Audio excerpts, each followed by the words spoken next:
heard staff updates about several events coming up, including the November 16th deadline to apply for Citizens Academy 2023. Mayor Jeff Bouknight issued proclamations for 4-H Week and Friends of the Library Week, and also presented plaques to outgoing board and commission members Stephen Fort and Barbara David. Mayor thanked everyone involved in making his State of the City event a success. Check it out here. 5 items were included on the consent agenda, all of which were unanimously approved. 5 items were up for council discussion. First, a resolution was approved for a master service and purchasing agreement with Axon Enterprise for the purchase of digital recording devices, software storage, and tasers in the amount of $1.2 million. This is an upgrade from the existing body cameras our police department have been using for the past 8 years, and consolidating our existing contracts with the company will produce an overall savings of $713,000. Next, council awarded the 2023 Mill and Overlay project on John Stockbauer Drive to Brannan Paving Company of Victoria for their proposed amount of $1.2 million.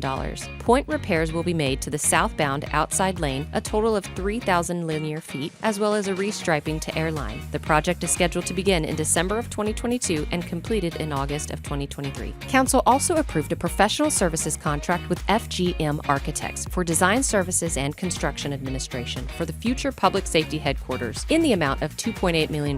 City Manager Jesus Garza provided council and the public with historical context regarding a 2018 study that had initially been done on the city's existing public safety buildings. At the time, the study found that our existing facilities are outdated and unfit for the needs of our public safety operations. The scope of the study also did not account for its future growth, and it did not take a holistic consideration of our existing city facilities, including what we would do with the public safety's current buildings when they move out. Based on that, an updated study was completed in 2021 that recommended a new centralized public safety headquarter facility near the intersection of Main and Airline. This facility will house police and fire admins, the 911 dispatch, and the municipal court. The preliminary construction cost is $33 million. The schedule is to initiate the design process now through summer of next year and begin construction in early 2024, with a total project completion by summer of 2025. Next, council approved a 5-year real estate lease and professional services agreement with the South Texas Zoological Society in the amount of $200,000 per year. The proposed annual payment of $200,000 will be funded half from the general fund for facility maintenance and the other half from hot funds for operations, promotion, and educational activities. Finally, we heard 2 city manager reports. First, Environmental Services Director Daryl Lesak provided an update on the compost facility and landfill rate increases to the city. All rates are driven by Consumer Price Index and differ based on the fuel type used. The increase for the city's internal rates with Republic and Gardenville were also discussed. Waste Management's rate calculations are based on CPI and diesel fuel and will increase 16.6%, which will only affect commercial customers. The rates will take effect November 1st. Finally, Sports Tourism Manager Michelle Myers provided an update on the sports tourism and an upcoming sports facility assessment. Myers announced a new logo and reviewed the year's sporting events as well as those coming up in 2023. Did you know that we'll be the first city to host the first adaptive punt, pass, and kick event? Also, TAF Winter Games is back and will now have 12 games in 2023. We also heard from Joe Facklum with Sports Facilities Companies. His company is being hired by the city to assess our current athletic facilities and make recommendations on improvements. They will also work with the Parks Department and the community stakeholders to help determine the market demand for additional sporting facilities. The goal is to have improved athletic facilities that can be enjoyed by our residents, while also being facilities that will generate a positive economic impact through sports tourism efforts.